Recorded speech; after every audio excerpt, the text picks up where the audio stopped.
Hello, junkies. Welcome to the Nocturnal Throwback podcast, where we re-podcast the original 2007 version of Nocturnal, the one where I wrote and podcast a chapter every week. Yes, this is the book that went on to become the hardcover release from Crown Publishing in 2012.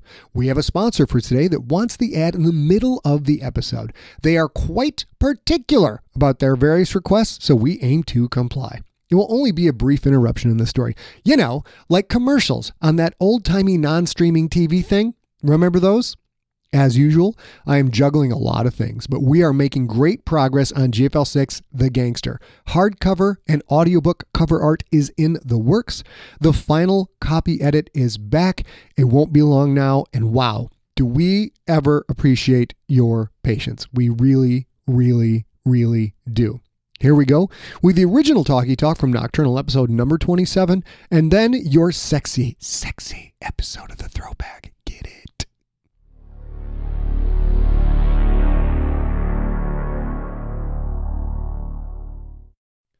And welcome to the free podcast novel Nocturnal. This is episode number 27. Man, that's a lot of episodes. Nocturnal is a podcast-only novel. You can't buy in stores, and you can't peek at the end. Written and performed by Scott Sigler. More information and more free stories available at scottsigler.com. This book contains adult language, mature situations, and lots of violence. Hello, junkies, and here we go with Nocturnal, episode number 27. The story's really starting to come together, and I think we're going to be done on episode number 30. Might be one extra. Sometimes I lie. I'm not really sure. I'm back from a week's vacation in Yosemite. I will have a little bit of video coming up for you guys on that in the coming weeks. Make sure you stay tuned to the end of episode number 27. We've got promos from BJ Harrison's Classic Tales podcast, the Podio book Singularity, and UC Radio, a rocking pod-safe music show. I've got a big old fat 37 minutes of story for you here, and let's get into the story so far.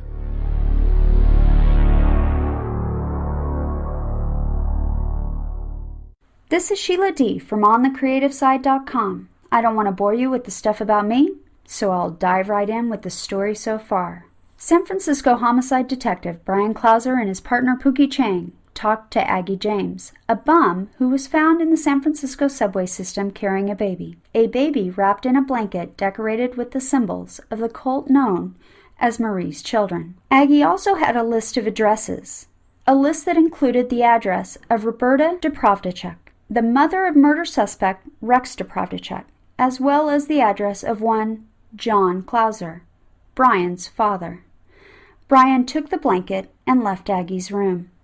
Russian gangster Pavil Fatboy Rockmanov was wounded in a gunfight between Dmitri Vasillof and mafia kingpin Frank Lanza. Pavil needs medical attention, but will that lead to trouble for Gennady Evanovich, Dmitri's right-hand man?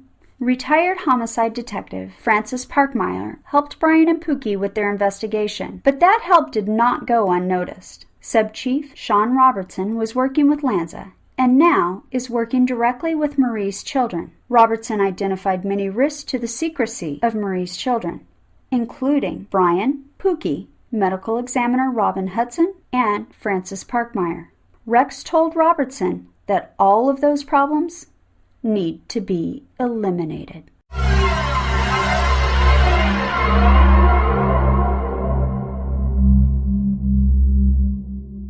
Bryan Lanza stood next to a tiny bed covered with a clear plastic hood. Inside was a sleeping baby. Skin a smooth, deep black. Little eyes closed. Just a few strands of curly, corkscrew hair sticking out of his head. But looks didn't matter. What mattered was the feeling in Bryan's chest. The same feeling he'd had when he saw Marco Gastineau. Marco Gastineau, who paid cash for everything, who seemed to have no actual record of ever having existed. The same feeling he'd had when he saw Jebediah Erickson. Right before Jebediah Erickson freaked out, started calling him Satan. Bryan walked away from the baby. He had everything he needed, or rather, he'd felt everything he needed to feel. He pulled out his cell phone and called Robin. She answered on a second ring. Hey, Bryan, how are you? Not good. You pick up that thing from the place? Yeah, the thing. Exactly, we got it. Where are you now? We're at the morgue. If I drop you off some samples, how fast can you run them? For the Zed? Yeah. Well, right away. Stone's with me. We're prepping the thing to run it right now. We can run both samples at the same time. You'll be running 4, not 2. And I need you to call me the second they're done. Bryan, you sound weird. Are you okay? No. I'm pretty fucking far from okay. Meet me in the parking lot in 10 minutes.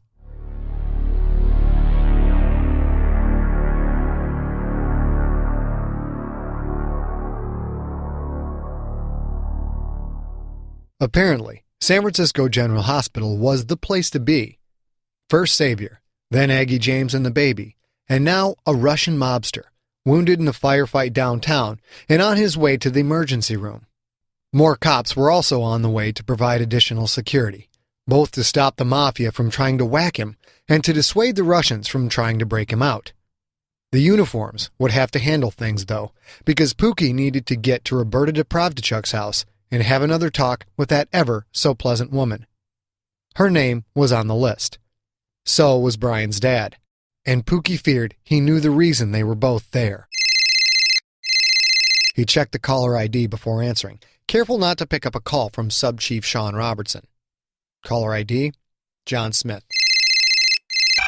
Black Mr. Burns, Pookie said as he answered. here's what I want. I want good news. My day is about as tasty as a St. Bernard turd rolled in rancid fish poon. Whatever you have to tell me now is only going to make my day better, right? Yeah, but only if you like your fish poon turd with a side of tainted clams. I ran that murder rate report you asked me for. Pookie sighed. Fuck it. Go ahead. First, let me give you some perspective on the issue. San Francisco's population peaked in the 50s at 775,000. Right now it's about 767,000. Not much variation in the past 50 years, so the population is a constant against which we can evaluate murders on a fundamental one-to-one, year-to-year basis. Do you always talk like a band nerd that played French horn? What? When you fuck, do you say shit like, I'm going to insert my penis now, then move it back and forth in a rapid motion until I achieve orgasm? Yeah, but only when I'm banging your mom. Point taken. Continue. The highest murder rate in the past 20 years was 1993, with 133 murders. Things have been down lately. We haven't had over 100 since 1995. In 1976, there were 241 murders. That's the highest the city has ever officially recorded. And what that doesn't take into account is that they had 187 murders through June of 1976, an average of 31 a month. In July, it dropped to 19. After that, murders dropped off to 7 a month, the normal murder rate. You're shitting me. I shit you not, Pooks. And serial killings were up 500%. Files say that there may have been as many as 7 serial killers in action at the same time in San Francisco. That shit never got released to the press, because Mayor Moscone sat on it like a ugly fat girl riding a willing drunk. See, now when you talk like that, it makes all this death and despair so much more fun. I'm doing the best I can to make it more palatable. 7 serial killers, Pookie said, feeling his nuts kind of shrivel up and look for a hiding spot somewhere in his stomach. You're sure it wasn't just one really creative serial killer, maybe trying to express himself in a not-so-constructive way? Oh, I'm sure. And I knew you'd ask that, so I ran Erickson's incarceration dates. Guess when he was let out of jail? I don't want to guess, and I don't want to know. It's okay. I'll tell you anyways. July 2nd, 1976. In that same month, the murder rate went from 31 killings a month down to 19, then after that down to 7. I think we fucked up. I think we fucked up real bad, Pooks, because if the murder rate plummeted when he was on the streets, then that means when he's off the streets... B&B didn't have to finish the sentence. It didn't take a Mensa member to do the math, and as Pookie already knew, you can't fuck math. When Erickson was out of commission, the murder rate in San Francisco skyrocketed 400%. Pookie's fingers tapped the cell phone. But Erickson was in for what, a year and a half? When did he go in the clink? January 16th, 1975. Black Mr. Burns said. That year went by pretty much normal, although the murders went from 8 a month to 16 in November and 21 in December. It took him a while to figure it out. It took who a while? Marie's children. They didn't know he was out of commission right away. They had to figure it out as they went. That's a great guess. Maybe you should be a detective or something. Maybe. I'll take one of those night courses. So how is Erickson? He's fucked up. We gotta get him back on the streets, man. If we don't, things could get real bad. I saw him not 30 minutes ago. The only way that dude is getting back on the streets is if I roll a stretcher down that big hill on Filbert. Oh, I know that one. That's a 31.5% grade, you know. Steepest hill in San Francisco. I take it back. You take what back? That you fuck like a nerd who used to play the French horn. You must fuck like a nerd that plays the French horn while fucking. Only when your mom wears her earplugs. B&B, you already went after the moms. Now you gotta find something else to insult. Sorry, man. I'm learning. You're doing fine, Danielson. Both men fell silent. The jokes could only blur the fact that the city of San Francisco might be facing a massive spike in murders. B&B, you heard from Sub-Chief Robertson? Yeah. Said he wants to see me when he gets back to the office. Said he has to talk to you, me, Big Tonda, and Wee Chi. Don't see him, Pookie said. You're sick. Like, right now. Get the fuck out of there. Don't answer your phone for anybody but me or Bryan. You got it? Now that you mention it, I might be feeling the effects of some tainted clams myself. That's the spirit. Just avoid the spunky turd side dish. Now get lost and stay lost. Before you go, look up a name for me. Marie Luttrell. All right, who's that supposed to be? I don't know exactly, but John Doe said she's the mother of that baby he was found with. See what you can find on her name. All right, I got that, Books. Pookie hung up. He realized he shouldn't have let Bryan take the list of addresses. But there was one address that wasn't too far from the hospital. One address that he could visit right now. That address belonged to Roberta Deprovdechuk.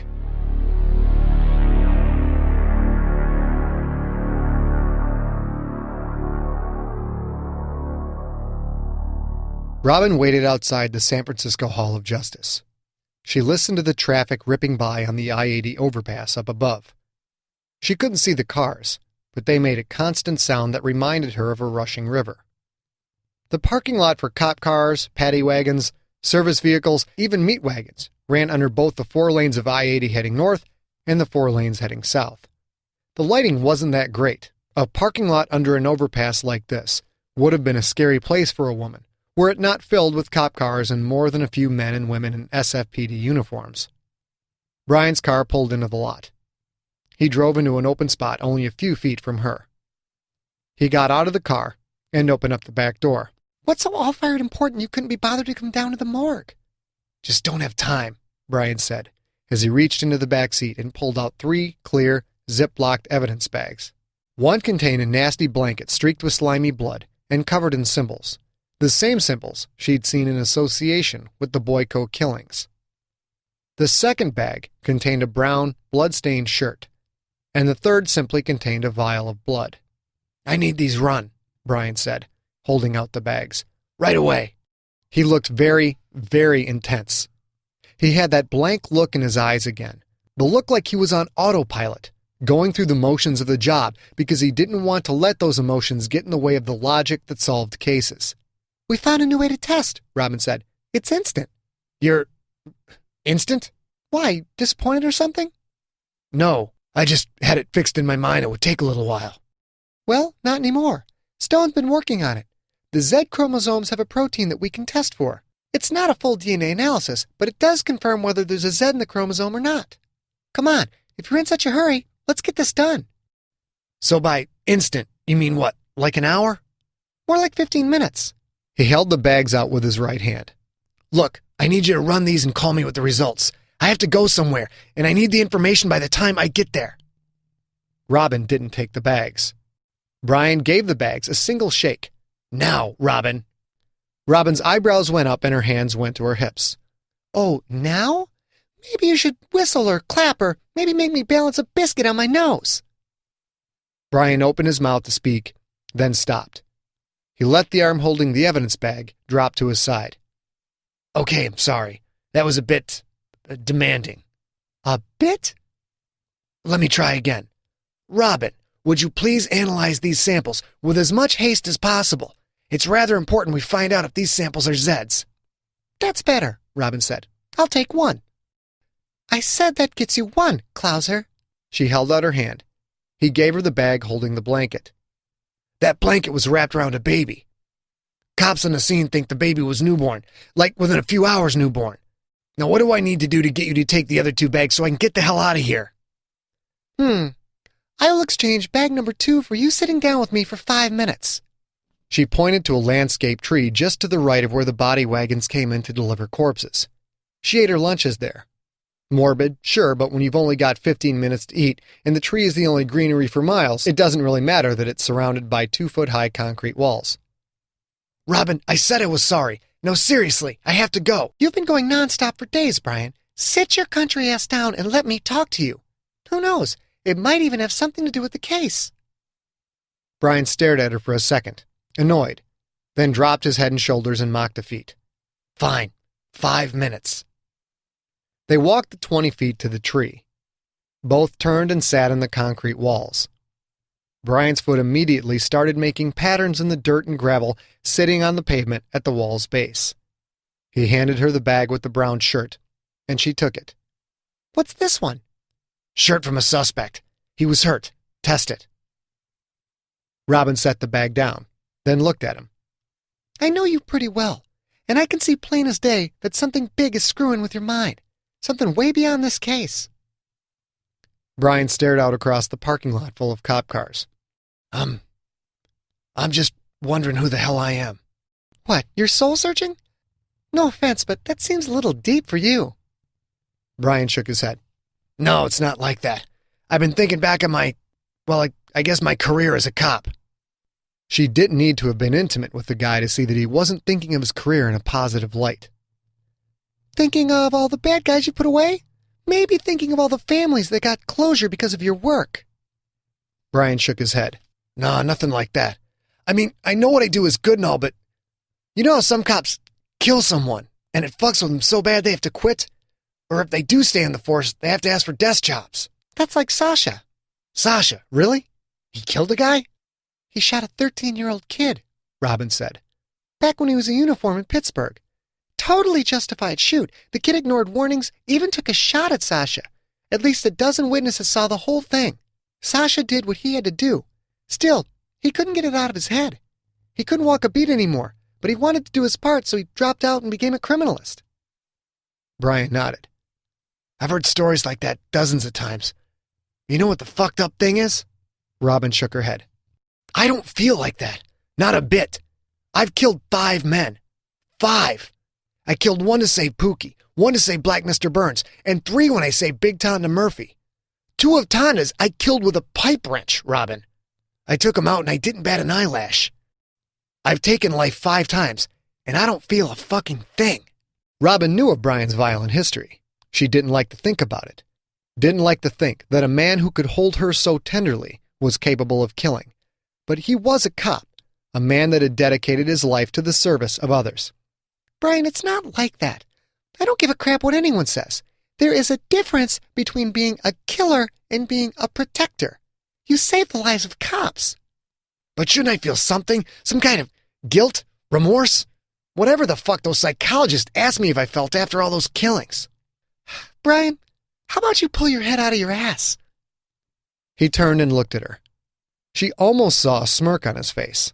She didn't know what he was thinking, what he was fishing for, but the ninja didn't have one damn thing that should cause him to hang his head in shame. Every cop on the force worships you for what you've done. You're like a superhero around here. What do you want, a sympathy card?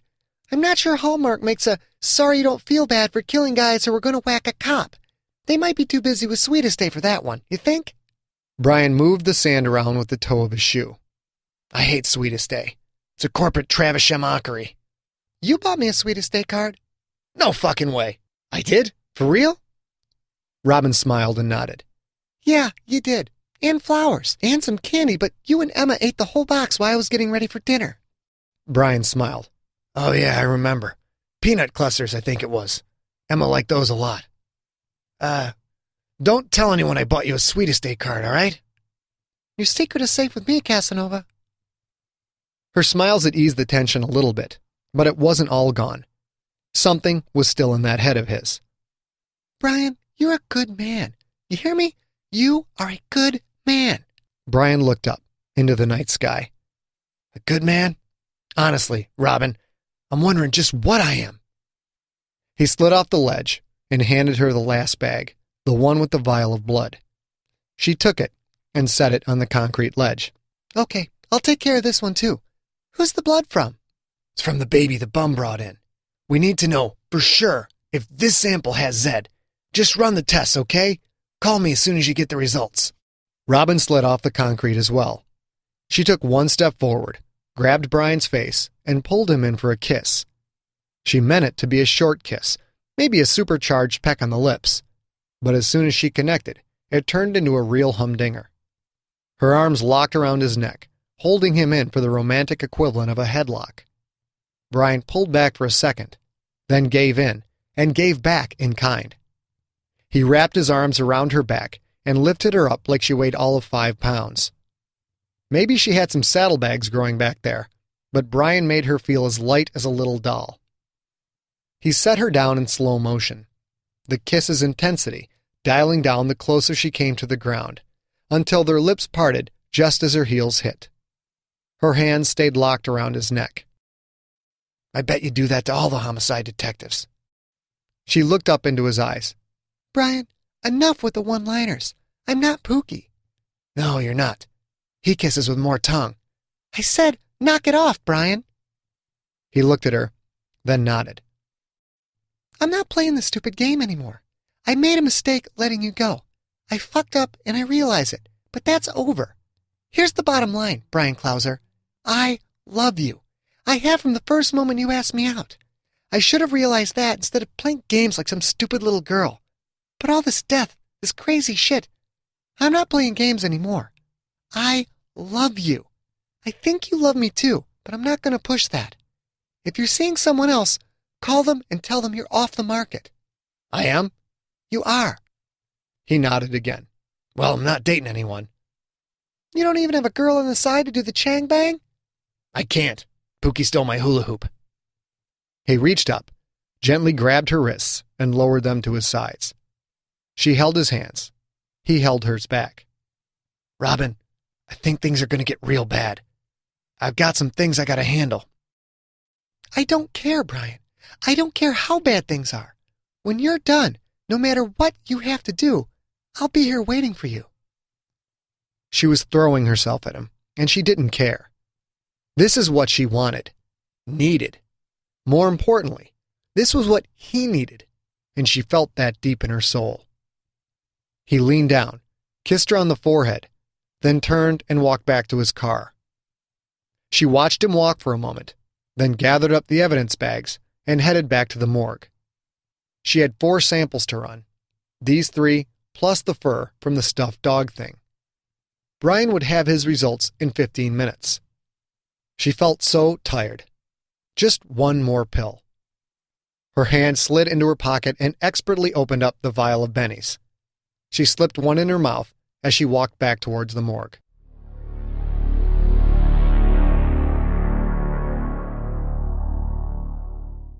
This episode is sponsored by Green Chef. Green Chef is a USDA certified organic company that makes eating well, easy, and affordable with plans to fit every kind of lifestyle. Meal plans include paleo, plant-powered, keto, and balanced living. Everything is handpicked and delivered right to your door. Ingredients come pre-measured, perfectly proportioned, and mostly prepared.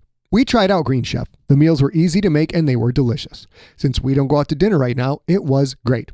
We made the white bean burger and the Japanese fritters. Not bad. Use code SIGLER80 to get $80 off your first month plus free shipping on your first box. Go to greenchef.com/Sigler80 to redeem for more details. That's $80 off your first month plus free shipping on your first box at greenchef.com/Sigler80. Use the code SIGLER80. Now back to our story.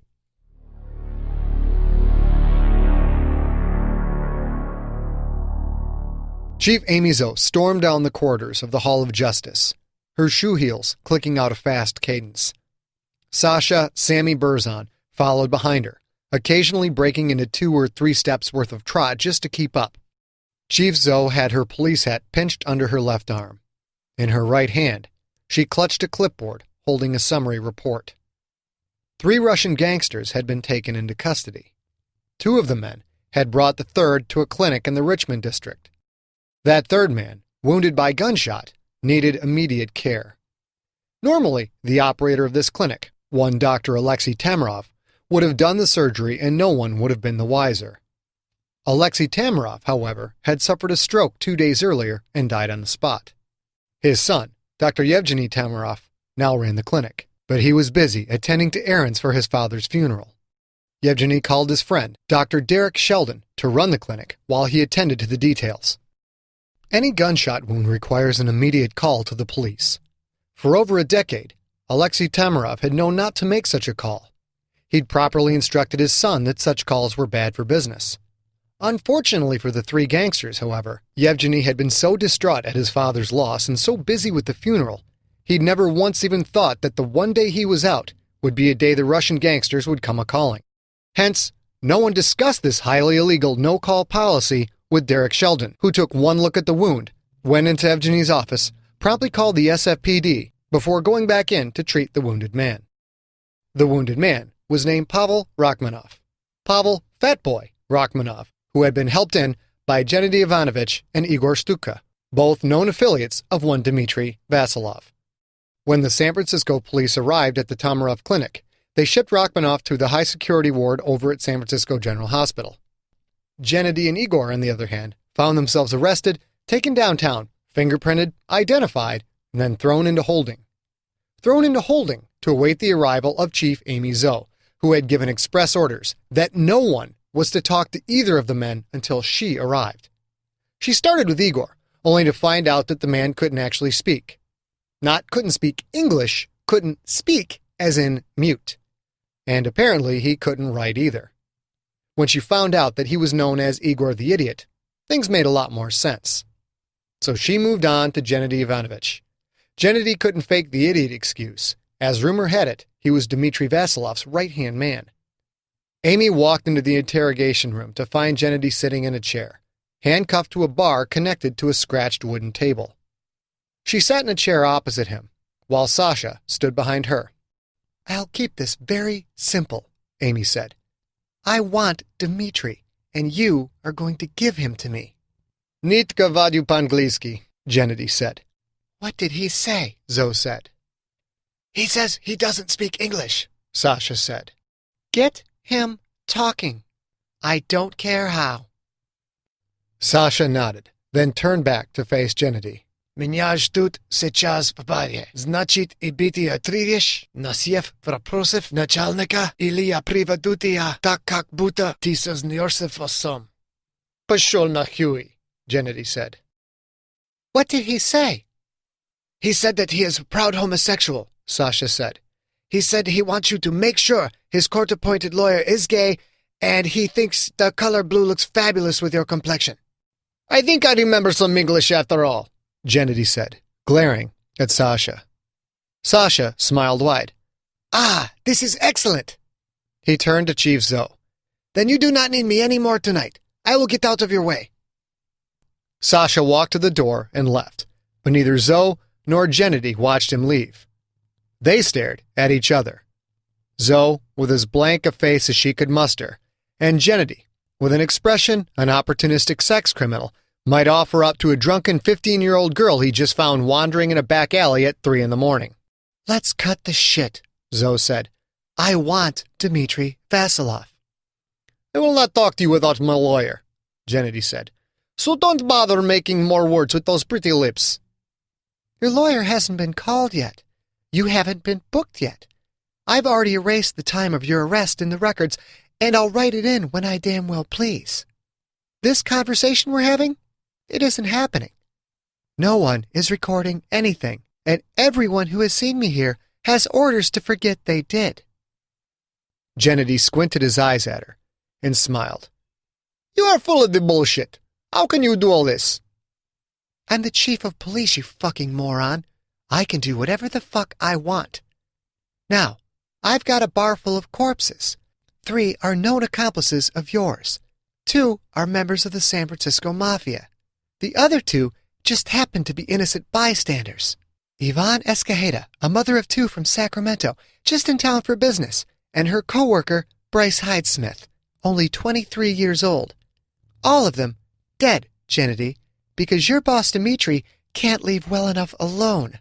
"Like I should give a fuck about these people. American cities are dangerous places, always with the guns and the shooting. I am very glad I was home asleep when this tragedy occurred." "And when we run the ballistics on the bullet in your buddy Pavil's shoulder?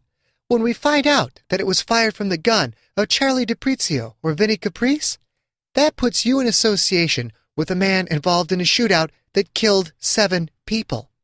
You tried to get illegal medical attention for this man, and that makes you an accomplice. How about you take off that police uniform? Gennady said. But do it slowly. I have fucked many Asian girls in my day.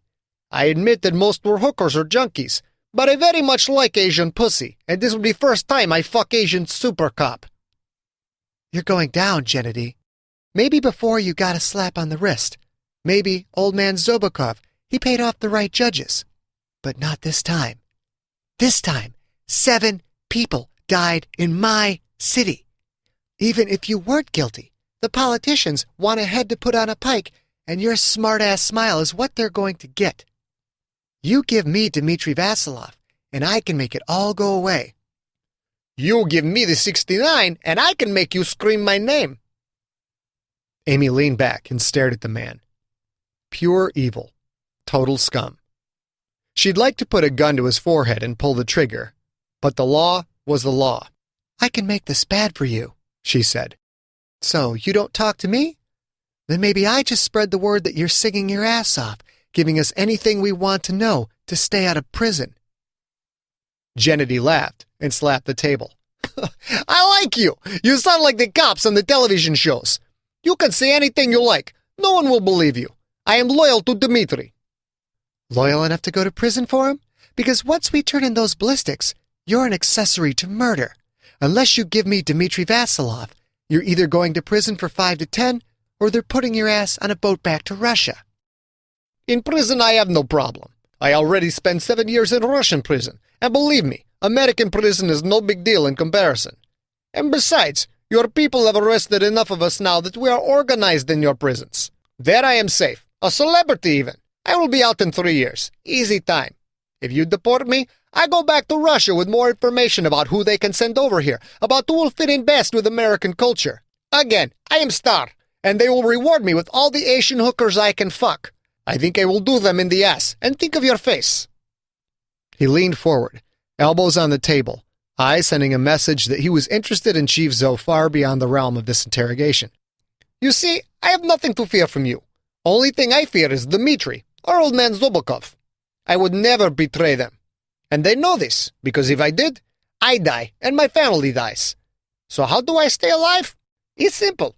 I do not betray Dmitri Vasillof. Amy stared at him for a few more seconds, then stood. We'll let you call your lawyer. Just remember who you're dealing with. Shits like you only understand money and loyalty.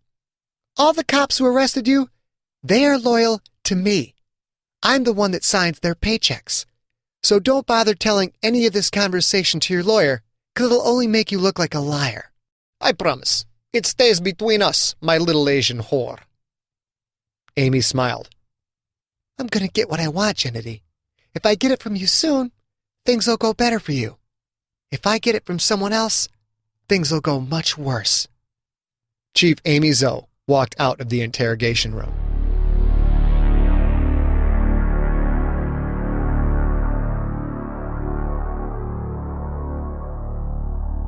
Detective Francis Parkmeyer, retired, sat in his chair staring out the window onto Van Ness. The view wasn't all that bad. Lots of people to watch, lots of cars. He'd always liked cars. When he'd been on the force, he'd treasured his '65 Vet. He'd also had that Mustang Fastback. He'd sold both cars when it came time to enter this crypt of a retirement home. The Vet to some Silicon Valley asshole. The Fastback to that one actor fellow who made the movie. He'd actually seen the Fastback a couple times down there on Van Ness. There was some traffic down there now. All kinds of cars. Even those ones that supposedly ran on electricity like something out of the Jetsons. Was that one? With the strange shape. It might be... He blinked awake. It was darker out now. His chin was wet. Wet from drool, goddammit. He was like a goddamn baby. Francis picked up the napkin that was always on his lap and weakly wiped the drool away. This was what life had to offer? This was how it all ended. A lifetime of service. 2 children, 3 wives. And did any of it matter? He was a wrinkled wreck of himself. And when he dropped off asleep, sometimes he pissed himself. Sometimes he even shit himself. How humiliating was it for a grown man to wear a goddamn diaper? Francis Parkmeyer felt another slide into the unavoidable sleep and hoped, not for the first time, that maybe this would be the one sleep from which he would not awake.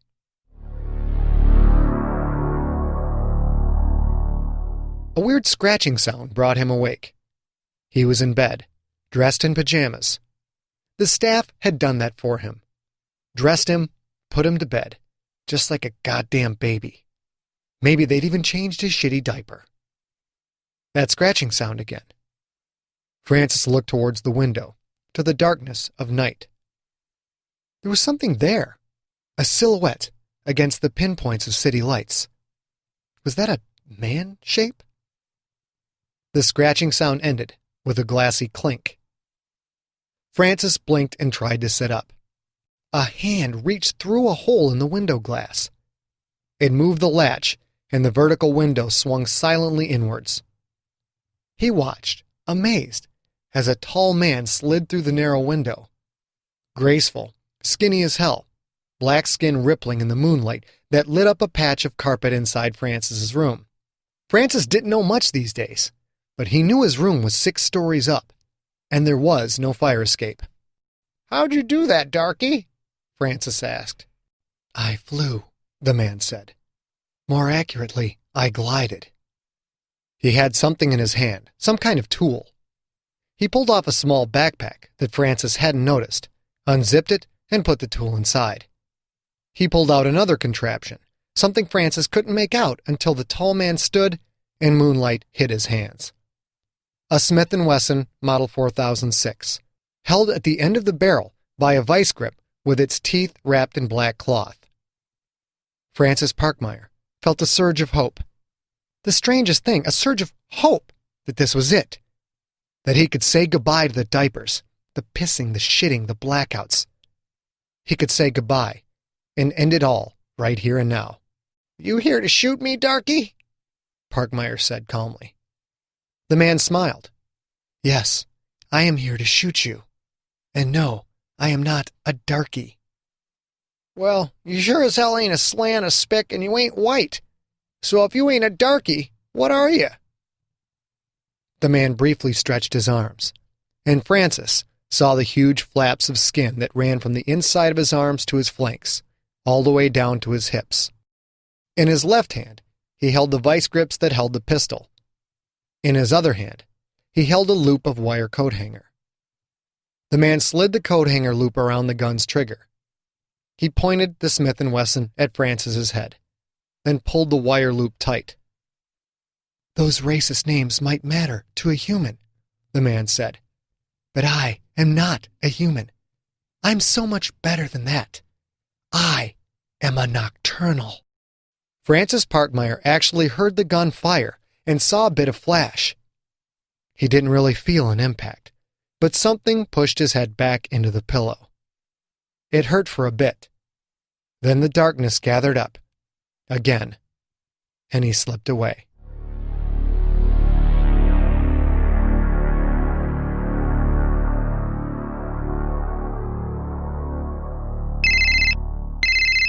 His cell phone rang. Bryan didn't even bother to try and find an open space. He just pulled up to the parked cars lining the street, turned on his hazards, and double parked. He was only 3 minutes from his destination. The caller ID said Robin Hudson. He answered. "Yeah?" "Bryan, you won't believe this." Robin sounded excited, hyper, a little too hyper. He suddenly realized that she'd been acting that way for a few days now. Acting like a tweaker. That wasn't the Robin that he knew. He'd have to deal with this later. She loved him, after all, and he'd really never stopped loving her. "What did you find?" There was all that slime on the blanket. We've got some under the microscope and we found eggs, Bryan, human eggs. And that's pretty messed up, because even though this was a newborn, we've already found like 5 eggs, and Stone seems to think we'll find even more. And if there are eggs in the fluid on a newborn, then the uterus must be flooded with eggs. Stone has never heard of anything like it. We're running the mitochondrial DNA test on it, and we think it's going to match the DNA of all the samples. Which means what? It means if we're right, the eggs are from the mother of Marco Gastineau, Kyle Solar's killer, Alex Panos' killer, and the mother of your 3 samples. Bryan closed his eyes and leaned his head back on the headrest. The mother? Yeah, all 3 samples tested positive for the Z chromosome. So they are all Z. We're still running the mitochondrial DNA tests. We suspect your samples will match earlier samples, which would mean that they all had the same mother. Even the dog thing? Yeah, even the dog thing. Robin, you're sure? You're positive all 3 samples had the Z? 100%. He took a deep breath, then let it out slow. It rattled in his lungs. Okay, finish the rest of whatever else you're doing. I'll be in touch soon. Bryan, are you okay? Because you sound even worse than when I just saw you. Sure, I'm fine. He hung up. Fine was not an adjective he'd associate with right about now. The first sample had been from the blanket. The second sample was the brown shirt that Jebediah Erickson had been wearing when Bryan stuck the man with his own knife. The third sample? That wasn't from Aggie's baby. The third sample was from Bryan Clauser, which meant that Bryan Clauser was one of Marie's children.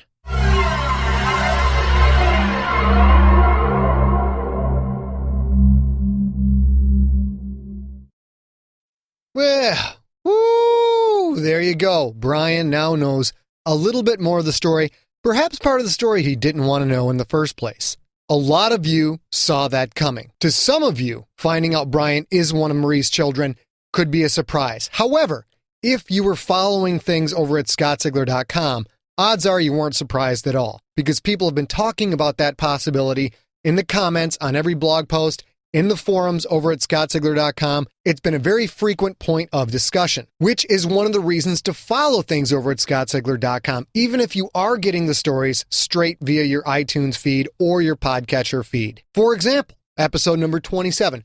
The show notes include the links to 3 junkie names that were included as character names in this episode. It also includes links to the shows for which I'll be playing promos in just a few seconds.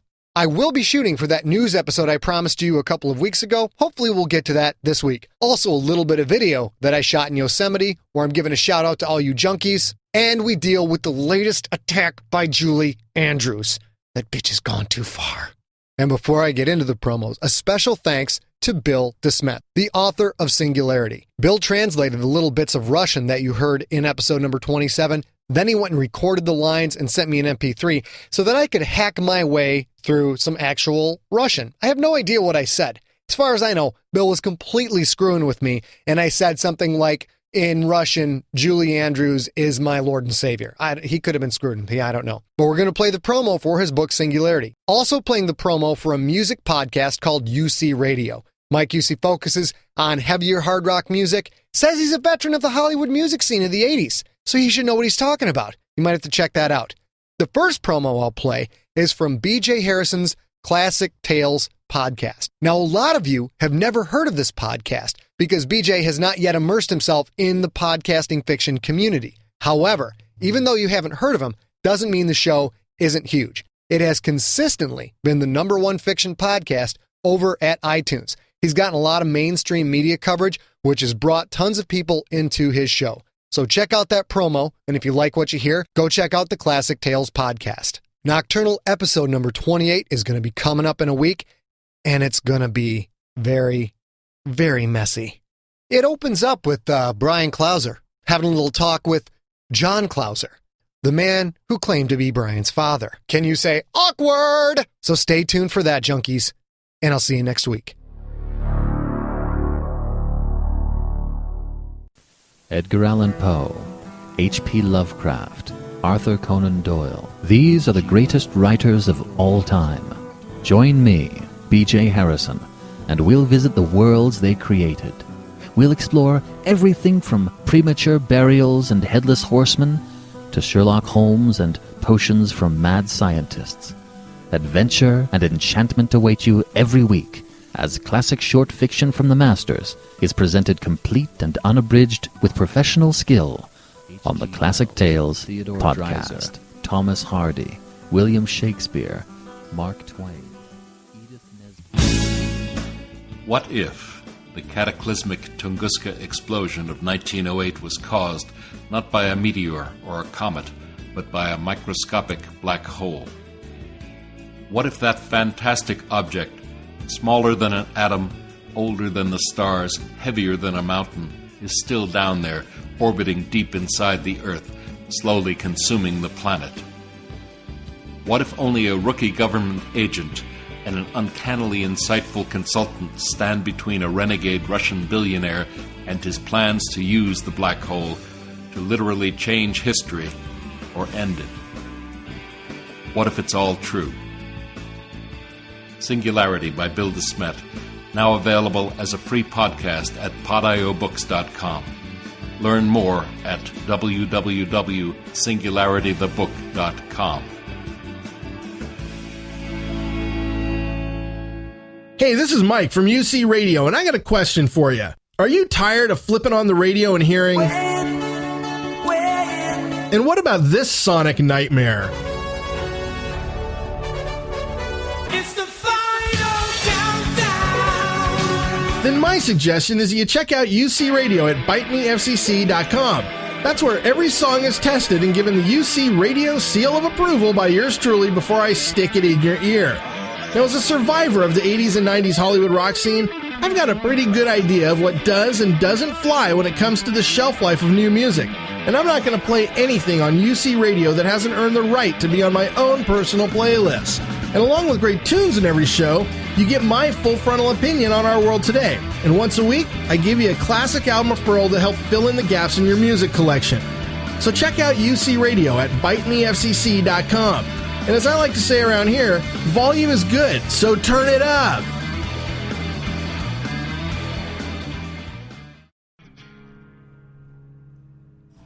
You have been listening to Nocturnal, written and performed by Scott Sigler.